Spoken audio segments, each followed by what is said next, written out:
2014 से पहले कितने कांग्रेसी थे, उनको बाद में दिव्य स्वप्न आया कि मोदी जी अवतारी पुरुष हैं और भगवान का अवतार है। मोदी जी ने खुद ही कहा कि मैं बायोलॉजिकल तो वो हूँ नहीं। खैर वो एक अलग पॉइंट है। लेकिन आप देखो आज राहुल जी का कितना मजाक उड़ता है, सत्ता में नहीं है, कल अगर आ गए ये पूरा देश फिर भजन गाना शुरू कर देगा। बस यही है।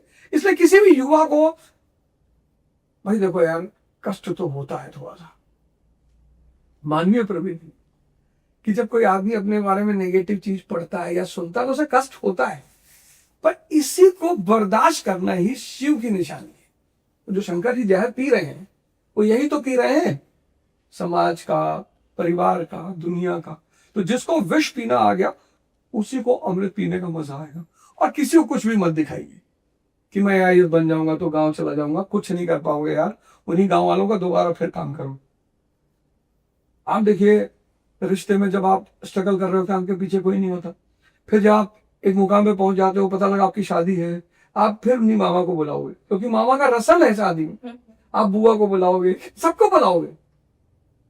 तो समाज एक बड़ी प्यारी चीज है, उसका सम्मान करिए। ठीक है, वो आपको प्रेरणा दे रही है, आपको उत्साह दे रही है, उससे लीजिए और जिंदगी को जीना सीखिए। पंडित रविशंकर जी की बड़ी प्यारी लाइन है, द आर्ट ऑफ लिविंग।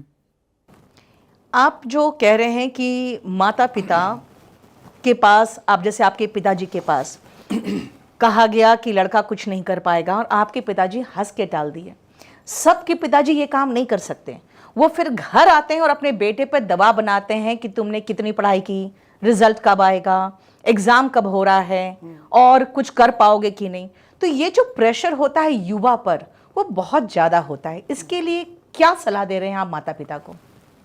देखिए अभी आजकल एक रिपोर्ट आई है कि जो बच्चों के हार्ट अटैक्स हो रहे हैं, 9th के बच्चा, 10th का बच्चा, इनके हार्ट अटैक्स हो रहे हैं, उसके पीछे कहीं ना कहीं पारिवारिक प्रेशर की ही भूमिका काम कर रही है।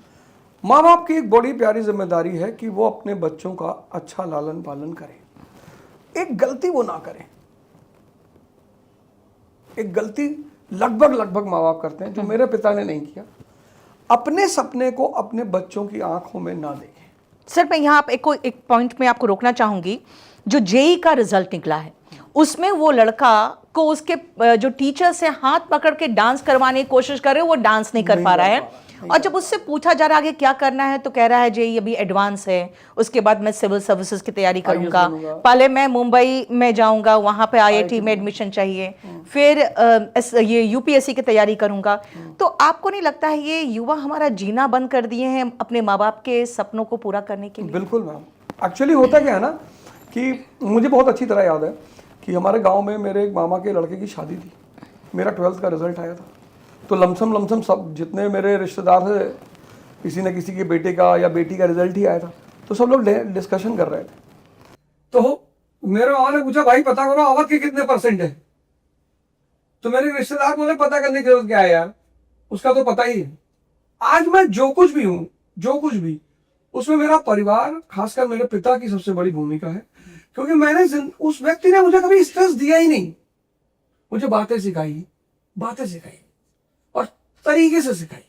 मैं आपको एग्जांपल दे, एक बार क्या हुआ, मैंने एक एमएसटी, जानती है एमएसटी?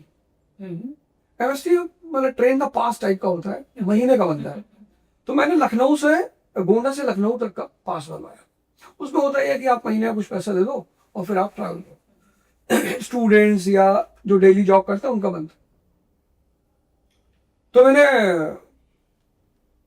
फर्जिफिकेशन से एक एससी सर्टिफिकेट बनवाई और एससी का जो वो होता था, क्या कहते हैं, एमएसटी बनती थी, वो 50 रुपए की बनती थी। आप 50 रुपए में पूरा महीना गोंडा लखनऊ अप डाउन कर सकते हो, 150 किलोमीटर।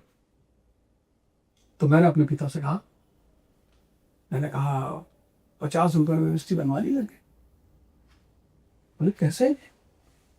अरे मैंने जुगाड़ आप तो पता कैसे यार? तो मैं बताया कि कैसे फर्जी सर्टिफिकेट बनवा लिया और एमएसटी बनवा ली।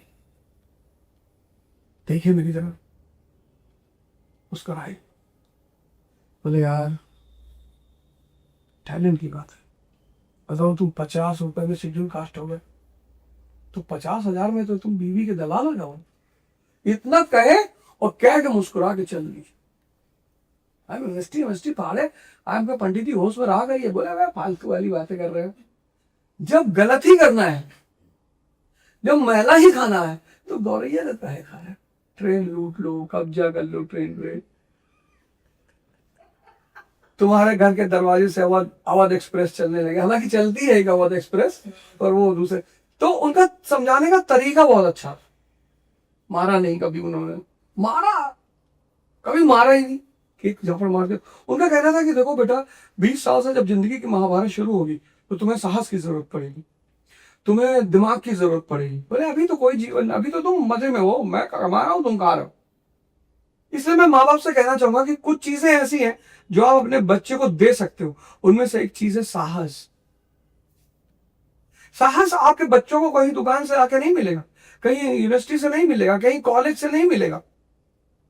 अभी मेरे दोस्त हैं राकेश जी, उनके पड़ोसी की बेटी ने गुल्लक से कुछ पैसे जुगाड़ से निकाली।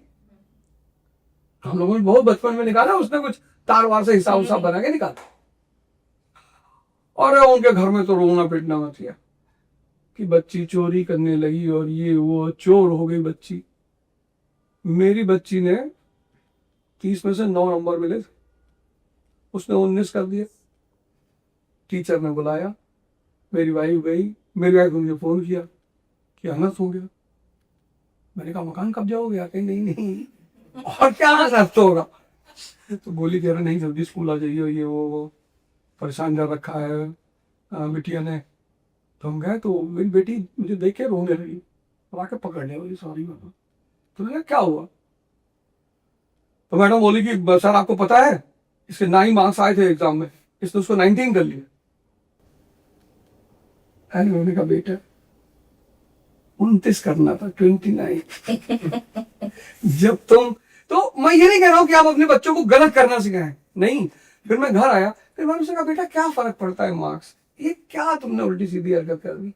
अरे बड़ा बड़ा काम करो, देश और बैंक और न जाने ये सब क्या है।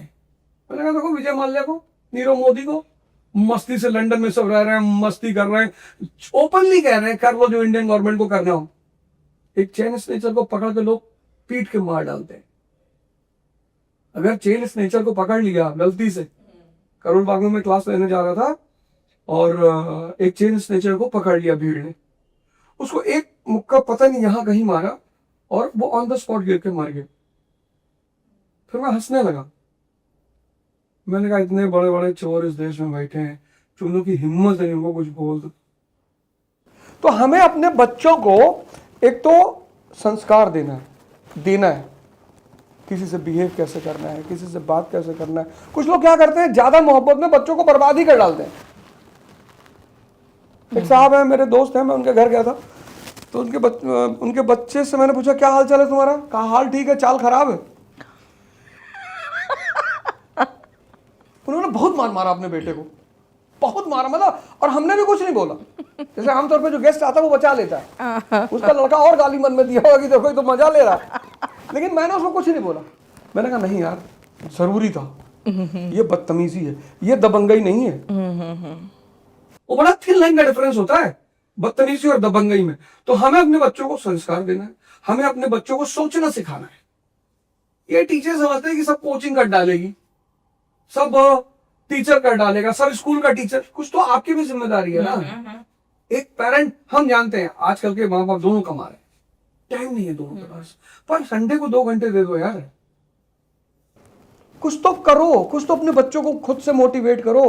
कुछ तो भाई, जैसे अगर मैं सूर्य नमस्कार करता हूं तो मेरे बच्चे भी करते हैं, उनको पता है यार पापा हमारे कर रहे हैं यार। तो जो फ्रेमिंग है वो माँ बाप करेंगे, जो फिनिशिंग है वो टीचर करेगा, जो उसके अंदर एक नई चीजों की आवश्यकता है वो कोच करेगा। तो ऐसे फिर एक अच्छे समाज का निर्माण हो। सर जैसे हम जो मिडिल क्लास के लोग हैं वो हमेशा अपने बच्चों को ये सलाह देते हैं कि भाई एक नौकरी कर लो, लाइफ सेट हो जाए। आप कहाँ मिडिल क्लास की हैं? आप अपने आप को क्यों मिडिल क्लास कहती हैं? सर बहुत ही लोअर मिडिल क्लास से मैं बिलोंग करती हूँ, क्योंकि मेरे फादर का तो डेथ हो गया था जब मैं 3.5 साल की थी। तो कितना स्ट्रगल होता है लाइफ में, मतलब एक अच्छे पेन के लिए और एक अच्छे रबर के लिए हम लोग तरसे हुए हैं। तो मिडिल क्लास मेंटालिटी तो अभी भी है। हाँ हाँ, ये बात लेकिन हम लोग जो जिस मिडिल क्लास फैमिली से है, वहां पे एक सरकारी नौकरी मिलने का मतलब होता है लाइफ सेट पूरे फैमिली का। लेकिन आपका कहना है कि राजा नौकरी नहीं करता, तो ये आप तैयारी करवा रहे हैं यूपीएससी वाले बच्चों की और आप स्टेटमेंट ऐसा दे रहे हैं, तो आपको क्या लग रहा है ये विरोधाभास नहीं है? मैडम, आपने शायद अन्ना मलाई का नाम सुना होगा। अन्ना मलाई was a IPS officer from Karnataka. 10 साल उस आदमी ने जॉब की और आज वो आदमी तमिलनाडु का बीजेपी प्रेसिडेंट है। मैम, मैं ये नहीं कहता कि जॉब नहीं, मैं खुद जॉब किया बाजीराम में। मैं क्या जॉब नहीं कर रहा था? जॉब ही कर रहा था। फिर मैं चुनाव भी लड़ा। मतलब कितने ऐसे लोग होंगे, टीचर होंगे, जिन्होंने कभी डेयर किया होगा प्राइवेट सेक्टर में रहकर कि वो चुनाव लड़ दें। आप मेरा एग्जांपल देखो, मैंने ऐसा नहीं कि कोई काम खुद ना किया हो, दूसरों से कहा हो। मैंने भी जॉब किया, तैयार। मैं ये कहता हूं कि राजा एक मानसिकता है। अक्सर लोग मुझे, मैं किताब लिख रहा हूं राजा कैसे बने, क्योंकि ज्यादातर लोगों ने मेरे नाम को उससे जोड़ लिया है। तो मैंने कहा भाई कम से कम इनको पता चले कि अवध हो जाए। मैं किताब लिख रहा हूँ, हो सकता है अगले 6-7 महीने में आ जाए। राजा बेसिकली मैडम एक मानसिकता है। मानसिकता क्या है? मानसिकता यह है कि भाई देखो, जीवन में संघर्ष तो है। अगर कोई कहता है जीवन में संघर्ष नहीं है, तो समझिए वो मरा हुआ आदमी है। आप इस पोजीशन में पहुंच गए, क्या आपके जीवन का संघर्ष खत्म हो गया? नहीं खत्म हुआ। मोदी जी प्राइम मिनिस्टर हैं, क्या उनके जीवन का संघर्ष खत्म हो गया? 29 की तैयारी कर रहे हैं। आजकल एक सर्वे चल रहा है सोशल मीडिया पे कि कितने लोग मोदी जी को 4थी बार प्रधानमंत्री देखना चाहते हैं। हमने तुरंत क्लिक किया, भैया हम देखना चाहते हैं कि पता नहीं कहीं कुछ जांच वांच चल रही हो, ईडी उडी लगा दे हमारे पीछे। तो मैंने, अब जब मोदी जी की 70 साल की उम्र में संघर्ष है, तो आप बताओ वो जो 17 साल का लड़का, उसके जीवन में संघर्ष नहीं होगा? तो मेरा कहने का मतलब है कि आप एक राजा के रूप में संघर्ष को एक्सेप्ट करो, उससे भागो मत। अच्छा, जहां संघर्ष है वहां फिर शक्ति की जरूरत पड़ेगी। आप मैगी खा के जीवन जी रहे हो, आप बताओ कि जहां भी संघर्ष है वहां शक्ति की जरूरत पड़ेगी। तो मन की शक्ति, तन की शक्ति, इनकी जरूरत पड़ेगी। तो संघर्ष S=S। तो संघर्ष करना है तो शक्ति चाहिए। तो जब ये संघर्ष और शक्ति का एक प्यारा कॉम्बिनेशन हो जाएगा, सफलता आपको मिलेगी। ये है राजा की मेंटेलिटी। सर, जो युवा है वो संघर्ष तो कर रहा है,